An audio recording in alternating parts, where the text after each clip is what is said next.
Kua pānuitia mai te ingoa o te tangata e whakapaitia ana nāna nei tētahi kōtiro e 5 tau te pakeke I koere I mua I tōna matenga I te marama kua taha atu.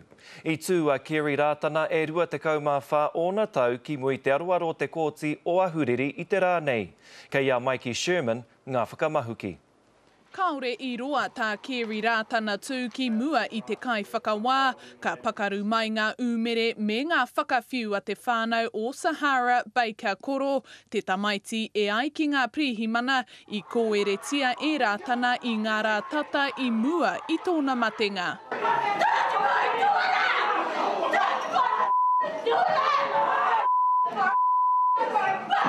E 5 tau te pakeke o Sahara I te kitenga o tōna tūpāpaku I tōna moenga I te ata o te 21 o Hākihea.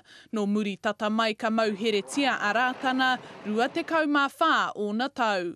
If there's anyone else in court who doesn't consider emotionally they can cope with the hearing today, could they please leave the court now? Ko te mahi tūki no te whakapai tuatahi I tau ki runga I a Rātana, he oi I ukuia tērā I te rangi nei, ka tauke ki runga iaia te whakapai kōeretanga, I mahi a rā e ia e ai ki ngā prihimana, I Wainganui I ngā rā te kaumāwaru me te 21, e ai ki ngā whakamārama ko Rātana te hoa tāne o te māma o Sahara I Tauawa. Mr. Rātana will be remanded in custody without plea to the 2nd of February.